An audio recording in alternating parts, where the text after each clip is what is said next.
Nous allons passer au témoignage et aux actions de grâce. Comme je le dis, n'hésitez pas. Amen. Gloire à Dieu, on acclame le Seigneur. Amen.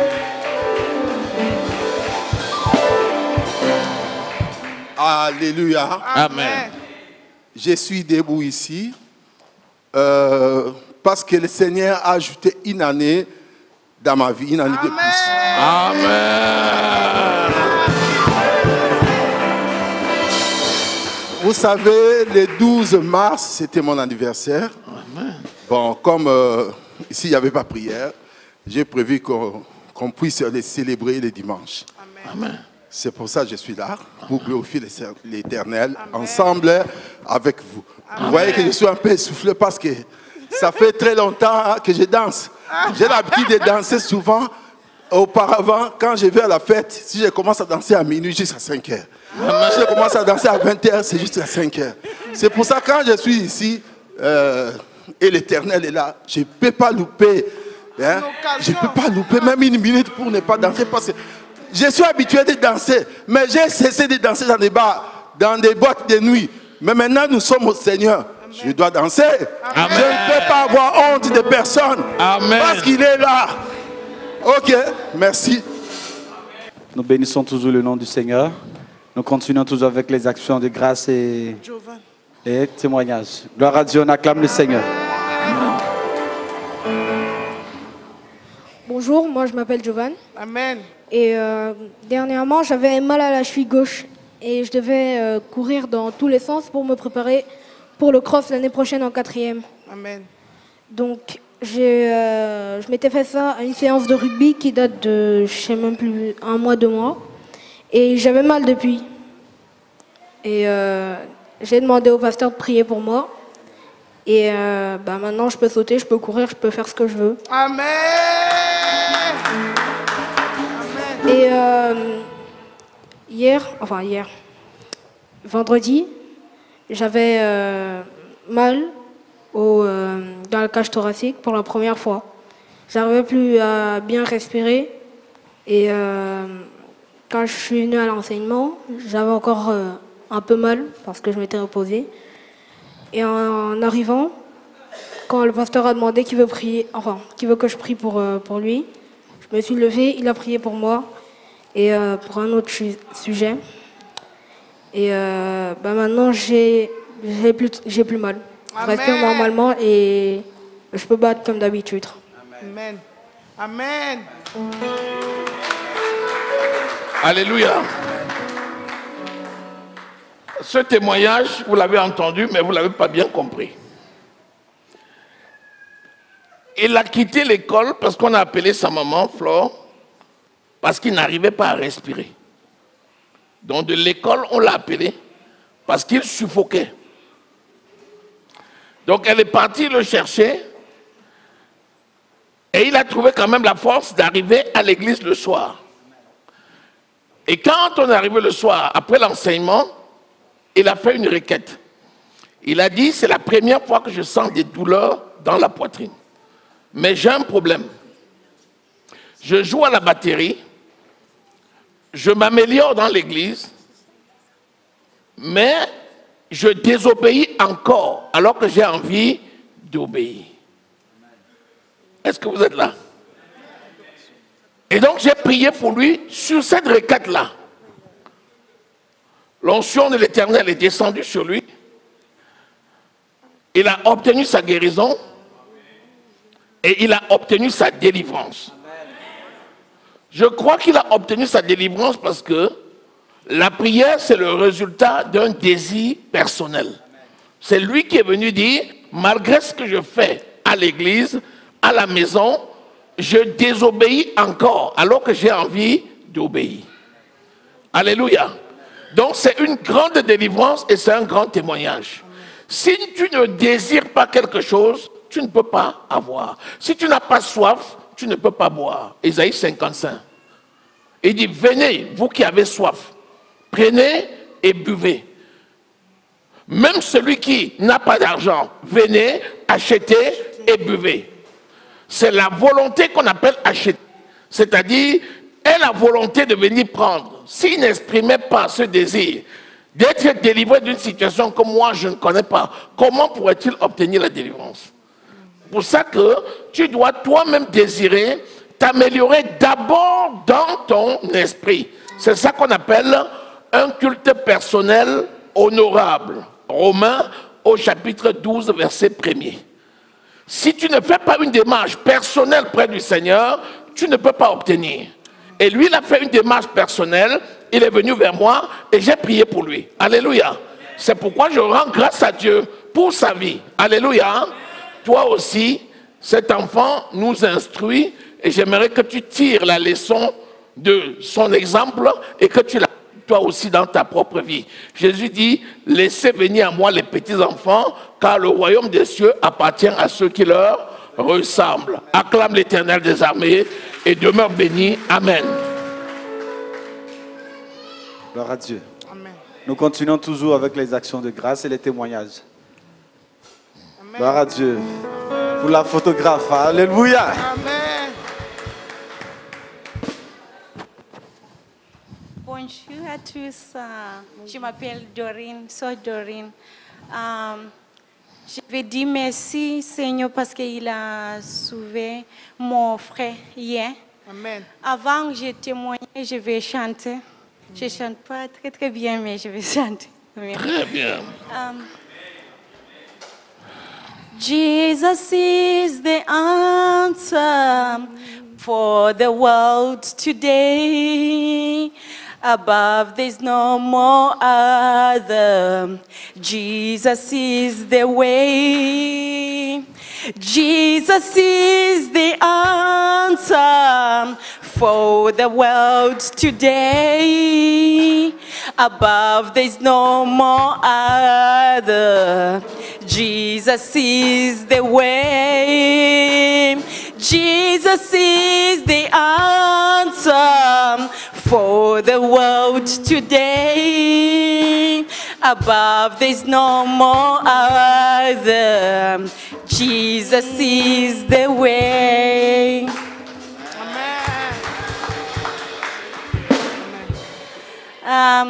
Du coup, hier, on avait la réunion pour les femmes. Du coup, j'ai demandé maman pasteur pour prier pour mon frère parce que il a demandé le visa pour la première fois, ils ont refusé et puis la deuxième fois, ils ont refusé. Maintenant, il va demander encore la semaine prochaine. Du coup, maman pasteur vient pour prier pour moi. Tout de suite, c'est pas, on était là, je me trouvais là-bas. Je sais pas, je comprends pas.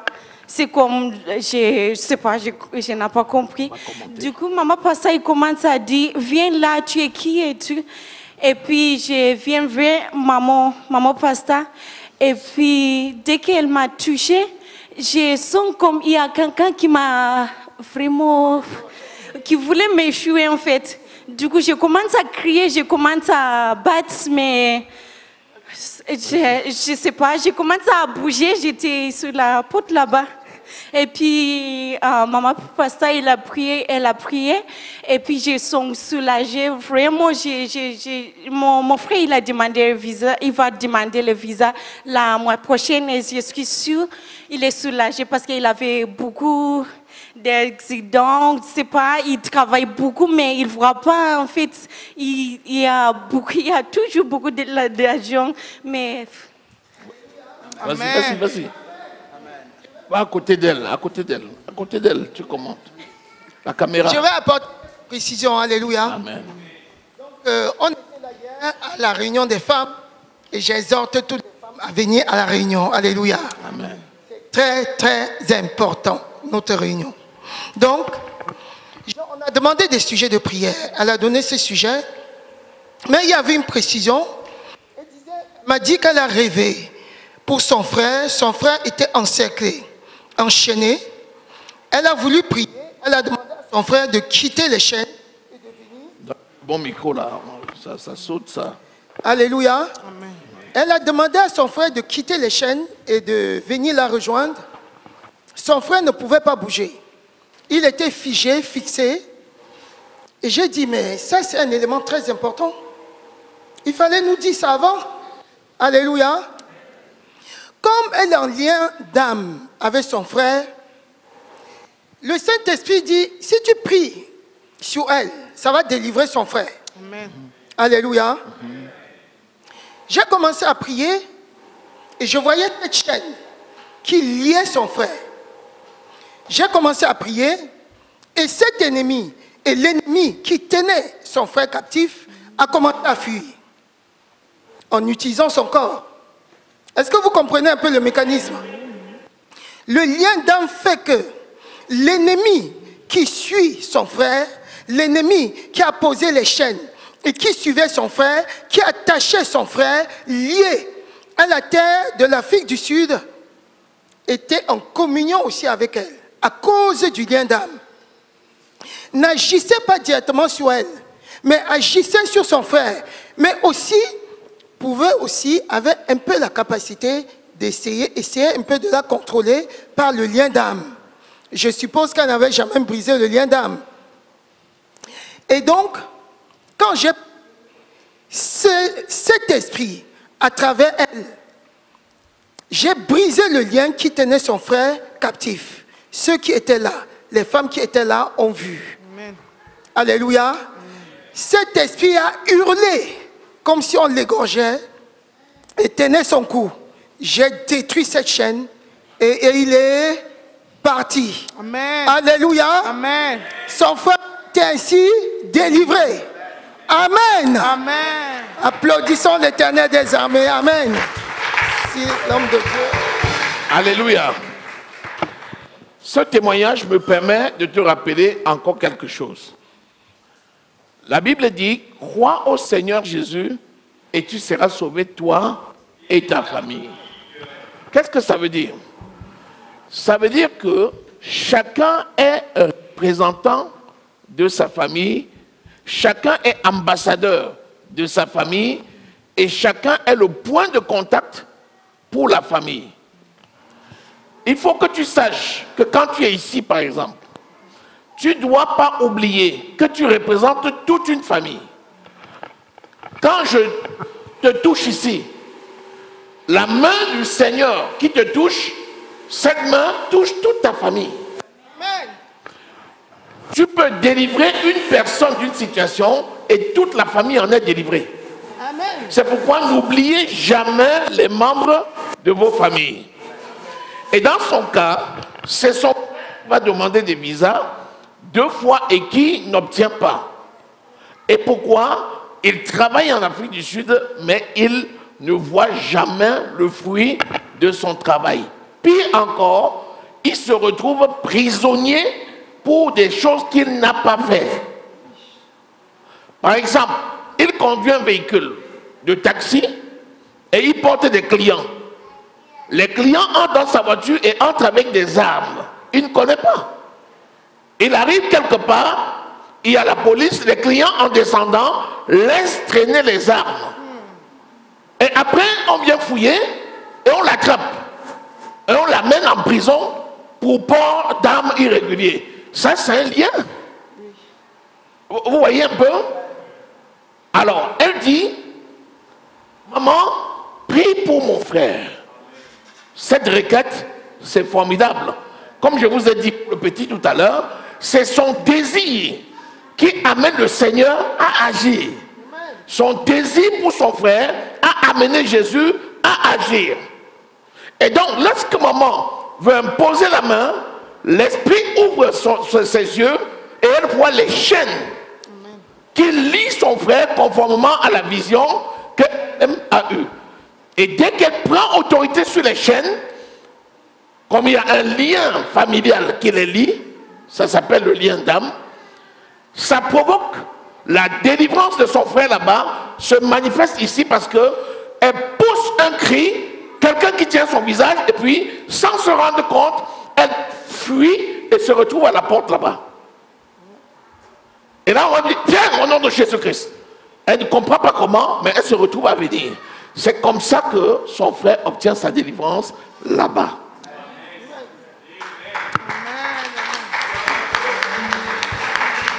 Alléluia. Rappelez-vous le centenier. Quand le centenier allait vers Jésus, il a dit, guéris mon serviteur. Parce que je suis soldat. Quand je dis un élément, viens, il vient. Va, il va. Dis seulement un mot et mon serviteur sera guéri. Quand Jésus a dit, va, car ta foi l'a sauvé, il appelle chez lui et on lui dit, l'heure à laquelle le serviteur était guéri, ça correspondait au moment où Jésus parlait. C'est exactement ce qui s'est passé. Rappelez-vous également Jairus, le chef de la synagogue qui est parti vers Jésus. Il a laissé sa fille qui était mourante dans le lit. Quand il est venu vers Jésus et que Jésus lui a dit, ta foi t'a sauvé, au moment où Jairus partait, l'enfant s'est levé de son lit. Donc son frère a obtenu sa délivrance à Johannesburg pendant qu'on priait sur elle ici. La distance n'est pas une barrière. J'ai dit que la distance n'est pas une barrière. J'ai dit que la distance n'est pas une barrière. Alléluia. Est-ce que tu crois à cela? Acclame l'Éternel des armées et sois béni. Amen. Gloire à Dieu. Nous continuons toujours. Alléluia. On acclame le Seigneur. Bonjour, sœur Josette. Cela fait 6 mois que je viens dans cette église. Amen. Et voilà que hier, j'étais à la réunion des femmes. Amen. Et que quand le sujet, je n'arrivais pas. Et voilà que les sœurs qui étaient présentes hier ont commencé à prier pour moi. Et cette nuit, comme par hasard, je voyais des soldats qui sont venus autour de moi et tous, ils ont déposé leurs armes. Voilà.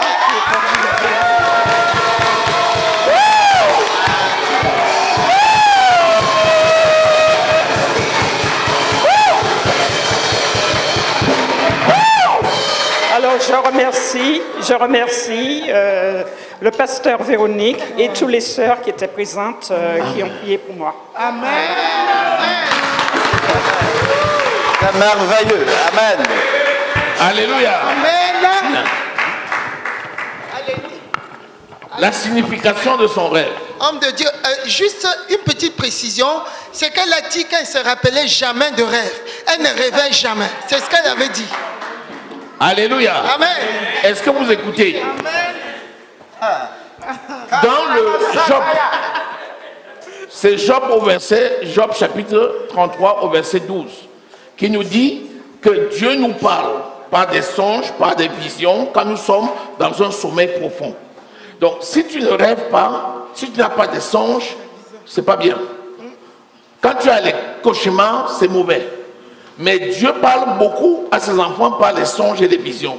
Donc, il faut que quand tu dormes, que ton esprit soit prêt pour que le Seigneur vienne te parler. Parce que dans la nuit, on est au repos. C'est un moment favorable pour que l'esprit parle à ses enfants. Parce que dans la journée, on est souvent trop occupé par nos occupations. Quand l'esprit parle, on ne saisit pas facilement. Mais dans la nuit, quand on est au repos, l'esprit vient nous parler, nous préparer le lendemain. Elle n'arrivait pas elle rêvait pas. Elle dit, il faudrait que je voie. Et quand on prie pour elle, le Seigneur lui montre ce qu'il a fait pour elle dans le règne du spirituel. Amen. Elle faisait l'objet d'attaques de sorcellerie. Quand tu rêves, tu vois les militaires qui te poursuivent, les serpents, les lions, les animaux féroces. Ce sont les signes de la sorcellerie. Donc, ils viennent avec leurs armes et comme le Seigneur prend soin d'elles, ils viennent et ils déposent leurs armes. Alléluia. Alléluia. La puissance. Ça veut dire qu'ils ont été désarmés.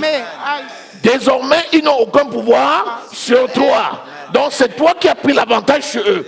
Donc tout ce que tu dis maintenant, ça arrive au nom de Jésus. Alléluia. Amen. Alléluia. Amen. Je scelle cette délivrance au nom de Jésus-Christ. Va avec la force de l'esprit. Amen. Amen. Le Seigneur exerce et accomplit ses desseins dans ta vie. Merci Seigneur.